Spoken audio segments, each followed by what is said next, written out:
Nobody answers, but Phil put his thumb up. So, okay, welcome to the March meeting of the Planning Committee. The first thing I'm going to ask everybody here to do is to join with me in respect of remembering two former colleagues of some of us who have died recently. The first, the reason I'm in my funeral garb, is the Vaughan Williams, who was Assistant Director of Education for Gwen County Council, who I worked with, and many others who currently work for Torfaen Education Department worked with, who was a local resident, lived in Pennygarn, great stalwart of education, particularly Welsh medium education within Gwent and including Torfaen. And his funeral was today following death at the age of 81 from a heart attack.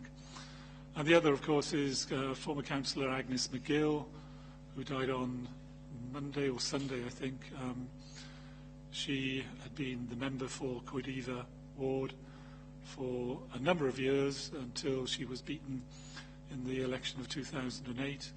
She'd previously been a principal social worker, in effect the head of social services in Torfaen under Gwen County Council, and was a much admired professional, and indeed admired enough and respected enough to have gained a place on Torfaen County Borough Council and to have held office during that period. And her death was a bit of a shock, frankly, to those who were living in the same accommodation as her, T. George Lansbury, but she died in hospital, as I say, over the weekend. So I'm going to ask you all in the room to stand in memory of those former colleagues.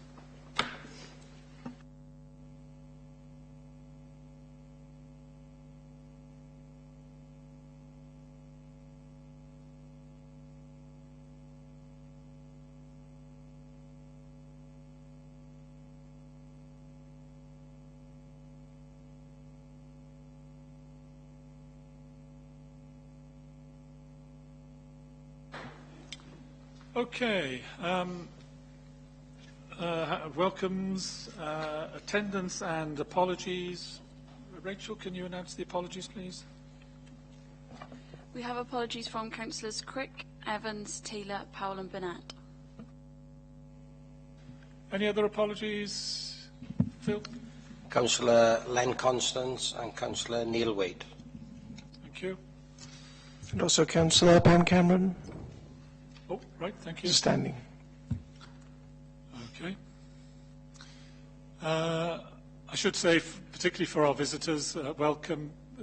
You've read the notice, presumably on the door as you came in, that we are being webcast. Garrett over there is controlling the cameras, etc., which means that at any particular time you might be on camera and anything you say might be heard.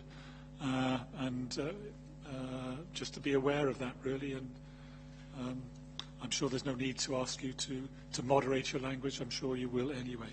But that equally applies to members. I don't want you sounding off. And Councillor Seaborn was waving his phone. Were you turning it off? Fine. Everybody else, please turn off your phones. And he says as he does so himself. Right. People up here, I should say, I'm Brian Morby, I'm Chair of Planning Committee. On my left is Richard Lewis, who's the Head of Development Management for the Planning Department, Planning and Public Protection Department. Paul Wielden, who's the Head of Transportation. Norman Jones over there is the Team Leader within the Planning Department. Kath Jones here, I think a newcomer, really, to the Planning Committee, is a Planning Officer. You know Rachel Beale, who's admin assistant and taking the minutes, and then Martin Jones, who's senior solicitor, who's substituting for Tim James, who's off on holiday, is he? Oh, right. Okay. So that takes us down to item 2, declarations of interest. Martin, any advice, please? Yes, we've had 3 declarations, Chair. Councillor Furzer on item number 5, a personal non-prejudicial on the basis of membership of Town Council.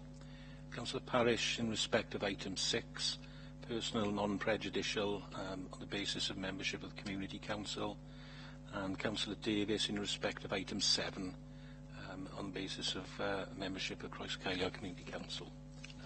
Is that right, members? In agreement with Correct, that? yes. I'm not aware of any other declarations being made to me, Chair. Fine, so personal interest only, so obviously you can stay and participate, but everybody else notes those personal interests. Are there any others that members wish to announce? Okay, well, if you do so during the meeting, let us know, and don't forget anybody who's declared an interest to put it in the attendance sheet as well. Right, we go on to the minutes of the planning meeting held on the 16th of February, which I'm trying to open now. Page 1 for accuracy. Page 2.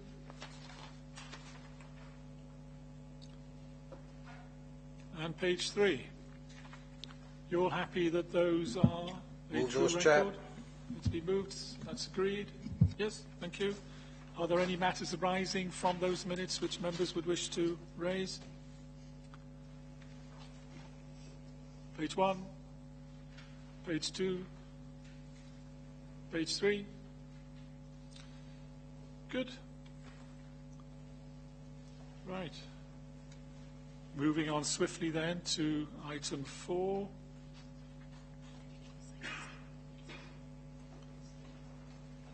Sorry, I've lost it on here now. Yeah. I forgot.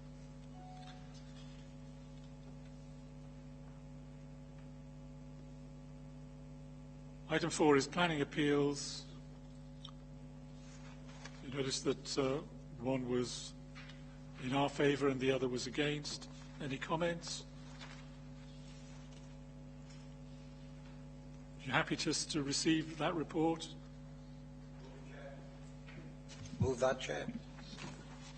Okay. So I'm struggling with my iPad at the moment. It's probably me. It's coming up now. Thanks.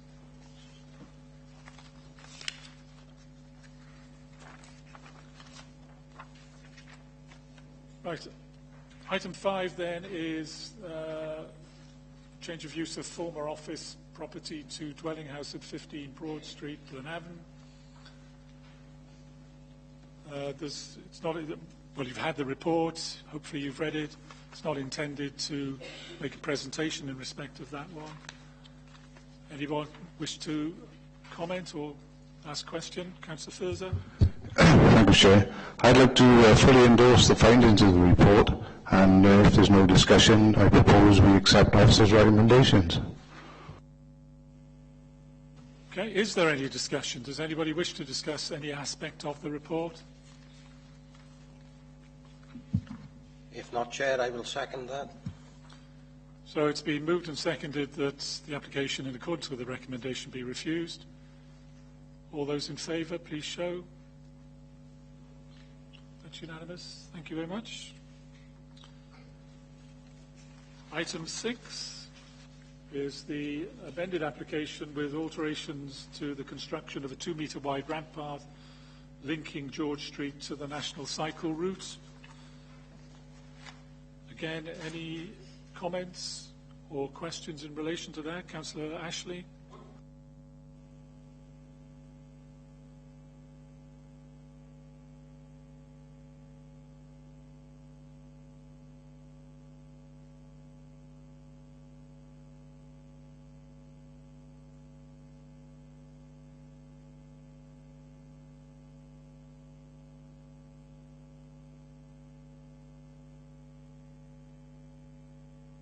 I haven't put the microphone on. Put Laurel anywhere near a school just astounds me, to be quite honest. It's good they've noted it because there are a few plants, and it's good that we're aware of that now, because in the past stuff like that had been planted, and though it might be good for pollinators and various things, it's good actually that people are noting it. I'd like to also move this, by the way, if nobody else has got any more comments. So, and one of the reasons you're happy to move this is because of the appropriate comment in the report Yeah. with regard to Laurel Yeah. not being close to a school. And I also think that people are actually aware that plants like that exist, and there's a whole catalogue of them, which is good. So, okay, so we're all educated on this. Yeah. Jolly good. I'd like to move it, It's please. been moved. Is anybody prepared to second that? Second that, Chair. Does anybody have any questions or other comments? You're ready to vote. All those in favour of the motion to approve, subject to the conditions? I think that's unanimous also. Okay, speeding through. Item 7 then is the erection of a timber fence to front garden at number 8, the Paddocks, Llaneravan. We have two speakers in respect of this particular item. One who's Mrs. Judith Kirkby, who's an objector to the proposal, and the other is Mr. Nicholas Metcalf, who's the applicant, who's registered his request to speak in respect of this particular matter. So what I'm going to ask, for the benefit of both of you, is that Mr. Jones, Norman Jones, give a bit of background on this. Then we'll ask you, Mrs. Kirkby, to come into the chamber proper and to state your objection and the reasons for it. And then it will be up to you, Mr. Metcalf, whether or not you wish to respond. In both cases, if you do decide to speak, it is 5 minutes maximum, and it will be strictly timed by Martin Jones at the end. So, Norman.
Okay. I would like to address the two issues which Mr. Metcalf put the planning in for, which was for security and privacy.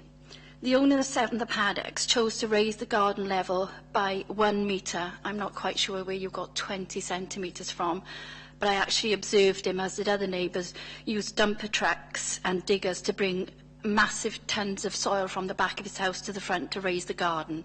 So I think that's an error on your part, that you have been misled by it was 20 centimetres. He states that this is for privacy, but he had quite a lot of privacy with a 1 metre wall and an established bushes, holly trees and various other greenery that was around the house for the last 50 years, which the previous owner had no issues with. My point being that he chose to raise the level, which meant that his the privacy issue of the garden level was raised by him. There were high bushes around it and nice greenery. It's now a slow road with a cul-de-sac, and by this we establish very limited traffic. The mitigation of privacy now appears to be diminishing, and the previous beautiful trees and bushes on the lower level garden would have been adequate for appropriate privacy, as it had been for the last 50 years. The occupier purchased the property and was aware that it was a quiet cul-de-sac with a turning point outside the property, so I'm not quite sure why he was so concerned about privacy. I feel I have to challenge this as it was established, as I said, for since the 1960s. The total height of the fence now erected is actually 2 metres 33. Though it's finished in dark green, the fence still exceeds the 2 metres and is not in keeping with the cul-de-sac or anyone else in the paddocks. Out of the 16 bungalows in the paddocks, everyone has a low-level wall with some bushes to the front. In fact, there's only 2 houses, number 1 and I think it's number 16 on the opposite side, that's got a side fence. No house in the paddocks, no bungalow has got a fence that high to the front, and myself and other residents feel that it's unkeeping with the rest of us in the paddocks. It's a quiet residential area, the neighbourhood watch, and I know that Mr Metcalfe has stated that he's worried about not just his privacy, but he's worried about burglars, etc. And I'm just concerned that he went away for, I think it was a month back in January, and yet he never put any security lights up, any security lights in the house. Nobody knew that he was away, and if he was that concerned about privacy and has to build such a high wall, then why is there no wall around the back of his property, just a few bushes at the back of the house? So I don't think that that's mitigation for privacy and safety. I would challenge the safety of my house, which is now hidden from view. People can't see it. Neighbours looked out for each other in there. They can't see it. It's dark. My mother has a disability. She's 73, and I've brought her to live with me so that we can look after her. And I'm very concerned for her safety living in such a secluded area, especially when we go away. One of the reasons that we've stayed in this house for 12 years is because of the neighbourhoods, and everybody looks out for each other and takes care of each other. I feel this has been taken away from us. I think the fence is ugly and unaesthetic in appearance, and would put potential purchasers off for selling the house. If I want to sell my house in the near future when I need to downsize, I've had lots of comments from neighbours and passers-by on the fence, so I'm extremely concerned for the longevity of my property portfolio. Thank you.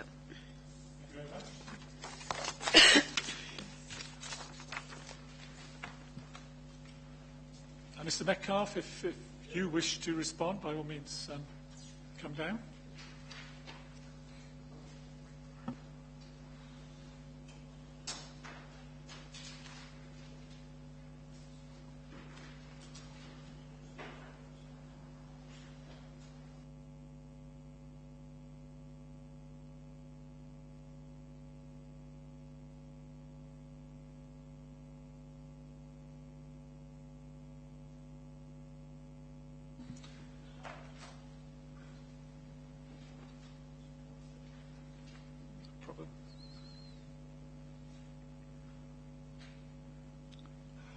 Okay.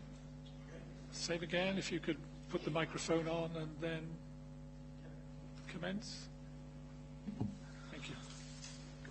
Okay, firstly I'd just like to say I'm quite disappointed that it's come to this conclusion, and that number 7 doesn't agree with the planning application in itself.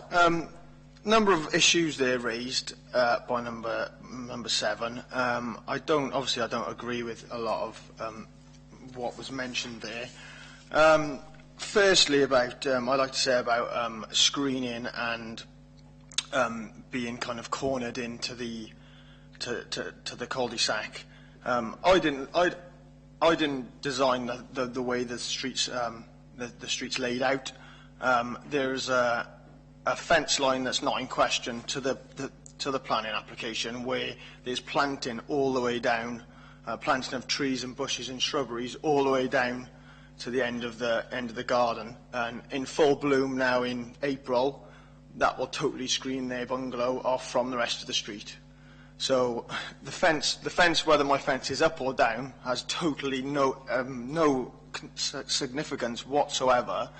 As you can see it there on that photo, in full bloom. I mean, there's huge shrubs and plants lines down there, so they've cornered themselves off from the rest of the street. So the argument of neighbourhood watch, etc., and security, and being cornered off and not being fit with the rest of the street and not fitting in with the rest of the 14 bungalows in the street, is totally eradicated by that planting of that fence line all the way down there.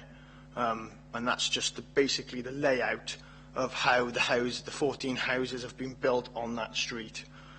So that's my first major point, in which I know that the planning council have taken that into account and in their decision for approval. Secondly, the fence is just over 2 metres, and I totally disagree with the fact that there's other bungalows in the street that don't have a fence like this. Actually, there is 4. Okay, so the reason for the planning application is because it's next to a highway, or a so-called highway. It's actually a cul-de-sac, and the planning regulation is 1 metre. Okay, so we've gone over the 1 metre to the 2 metres, just over the 2 metres. Now there's actually 4 houses in that street that has a fence line of 2 metres. So number 7 mentioned number 1, which has a metre, which has a fence line of 2 metres. That's property number 1, which I think you would have seen in the plan application. Number 14 has a fence line which is 2 metres, which is the same height. So there's 2 houses and 2 properties. If you go down the street further, hidden away in the other side of the cul-de-sac, they've done exactly the same as me for privacy. So they have a turning bay at the other side of the street, but instead of putting a fence up, they put a wall up, which is over 2 metres again.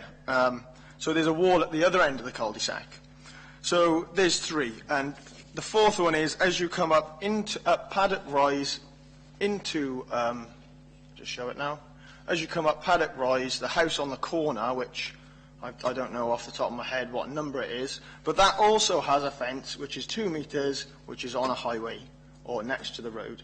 So to go against the approval of the planning council, I think would probably be borderline discrimination, because of the other 4 houses in the vicinity that has a fence that's 2 metres, which is next to a highway. So that's my second major point on that. Just to eradicate some of the other issues raised this afternoon with the raising of levels. I did have an extension done at the rear of the property, and yes, I did move some of the earth from the back to the front. Totally don't deny that.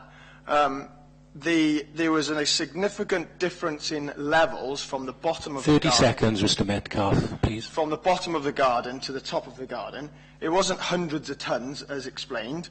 It was a few ton, and I can measure my footings, and I can tell you exactly the quantity that's been put forward.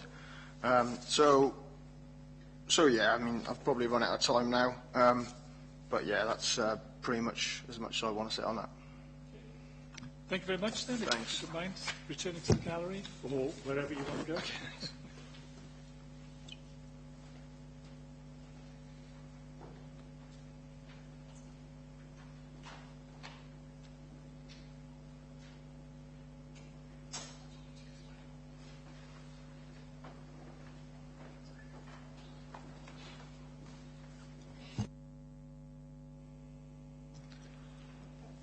Okay, members, Councillor Parish, you attended and chaired the site meeting. Thank you for that. Any comments you wish to make?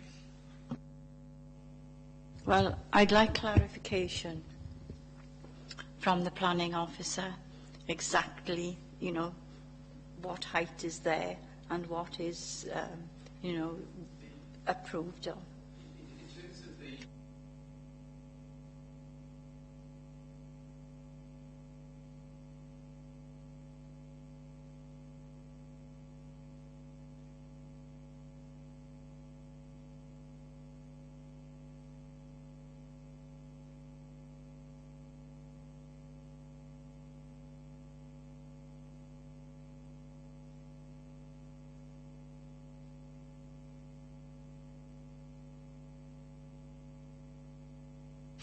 Yes, we spent quite a time at this site, as I remember, and members did ask a lot of questions, and we walked around a few times, you know, to make sure we understood what was going on. And as you look at the property to the left of it, there is a fence, but that isn't in dispute, is it? And there were a lot of shrubs growing down that fence, if I remember rightly, and it was pointed out that even if the fence wasn't there, the shrubs would be, how can I say, obliterating the view anyway, if you know what I mean. I read the report, obviously, it's a very fair report, and on page 34, the conclusion, I think that sums it up very well, you know, having been there and looked at it. I think the conclusion sums it up very well. I don't know whether there's anyone else here was at the site meeting. I think Nigel was. But, yeah, we did spend a long time there. And as I say, that conclusion to me sums it up very well.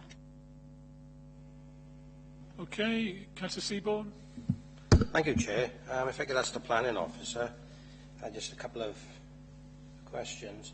The height of the wall, Norman. The height of the wooden fence on top of the wall, how much is that? The total height.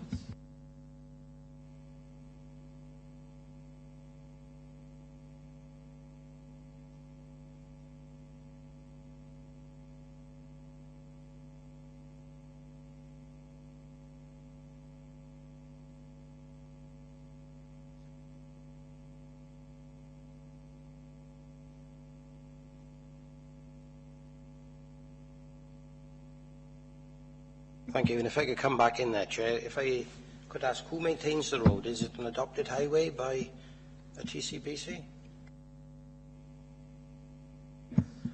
Well, I was always under the impression that if there was a fence erected more than or just over a metre close to the highway, then that was breaking planning permission.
Can I have a further point of information? If that was a hedge over 2 metres, that would need permission. If that was a mixed planting, it wouldn't.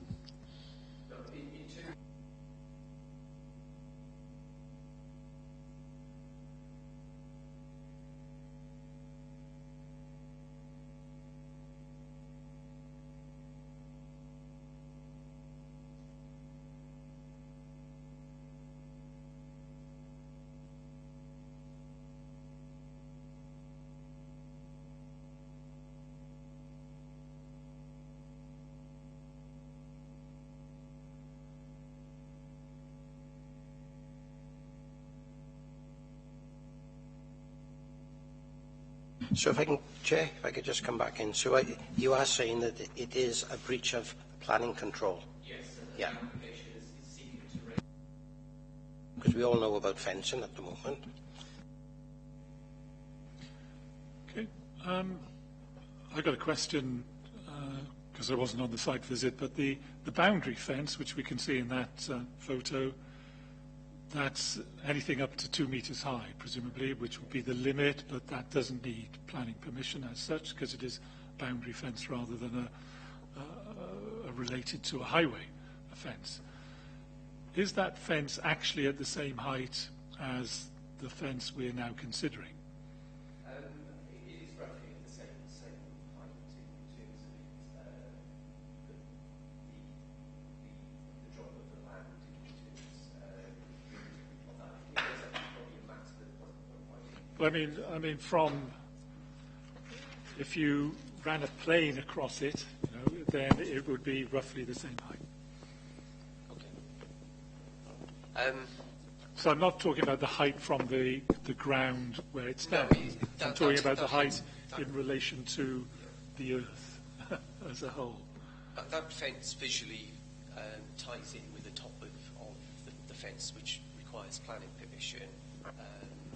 So, however, that fence doesn't require planning permission, as you said, and as Councillor Parish alluded to, there are bushes on the other side of the fence, which effectively helps screen number 7 from the street scene. Can we go back a couple to the plan?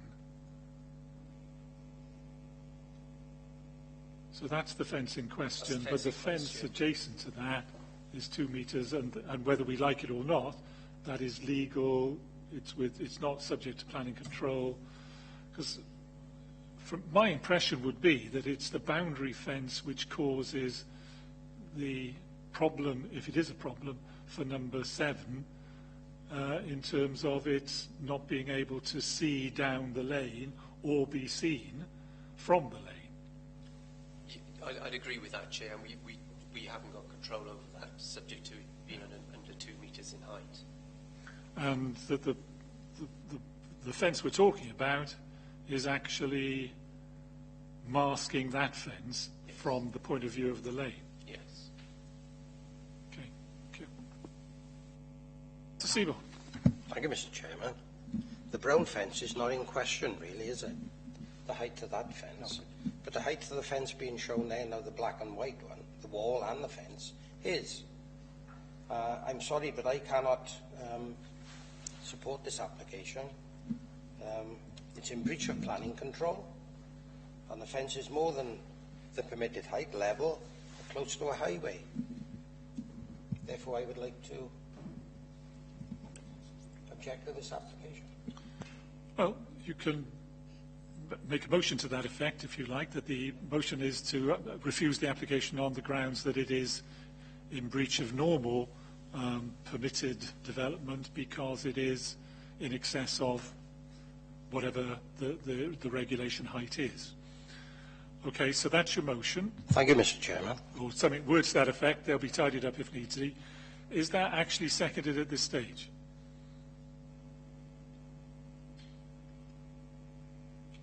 I think you're on your own there, Councillor Seaborn. Well, that's fine. That sort of presupposes then that someone is going to be in favour of the recommendation. Anybody prepared to say so, or do you want to discuss it further? Can I just ask, the lawn of the house, it's a lot higher, isn't it, than the road?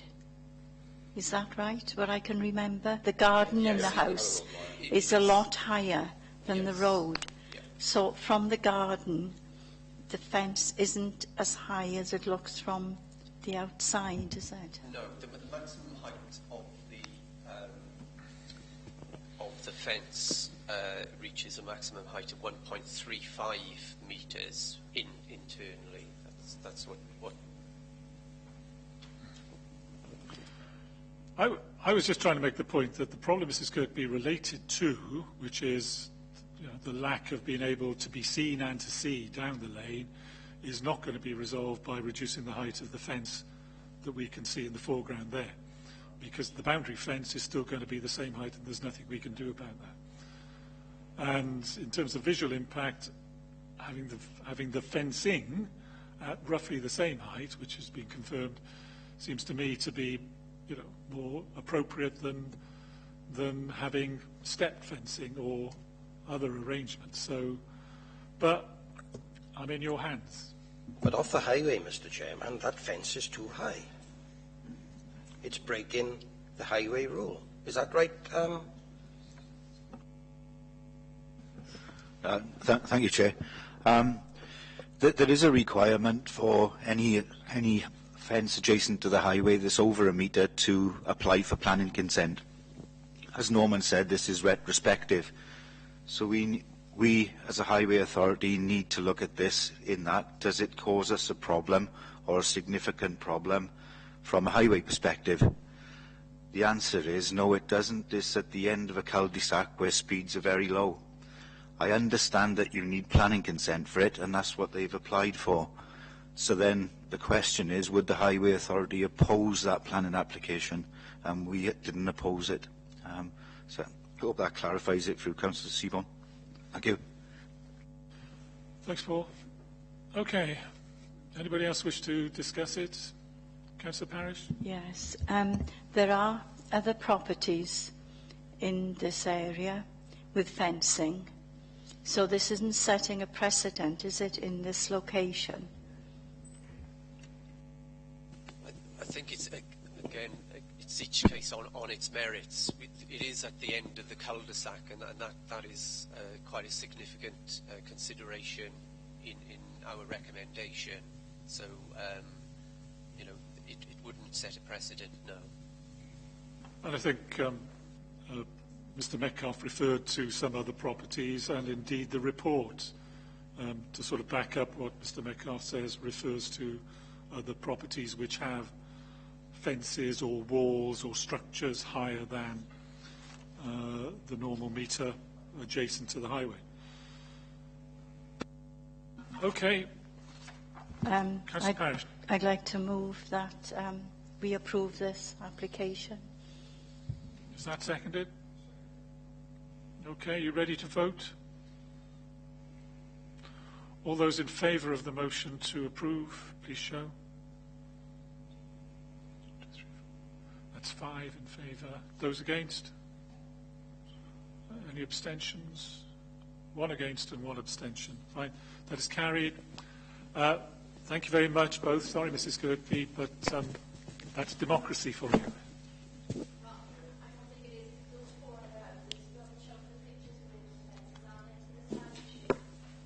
We've done our best, thanks. Okay.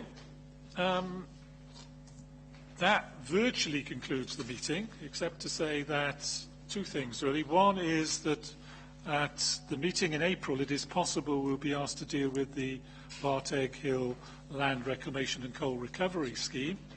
Oh, sorry, May.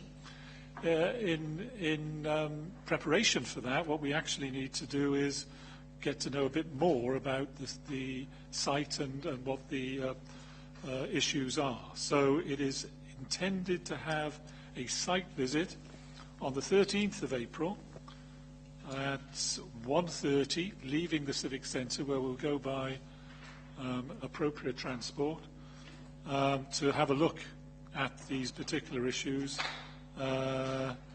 That's actually the proposed recovery of secondary aggregate and land reclamation at Terpentus and the land reclamation and coal recovery scheme at Barteg Hill. So we'll look at both those issues. Obviously, this information needs to be sent to other members of the planning committee who aren't present, but you're getting advance notice. Please keep that afternoon in your diary, and when you get the email, both you and other colleagues will be asked to confirm whether or not you're attending by 10 o'clock on the 4th of April.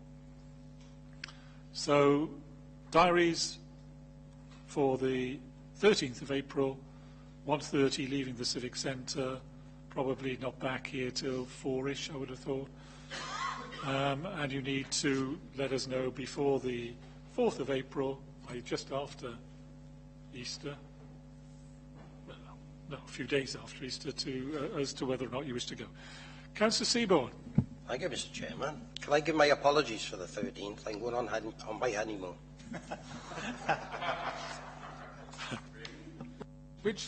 With which wife? Councillor Seaborn. Okay. That actually concludes the meeting. Thank you very much.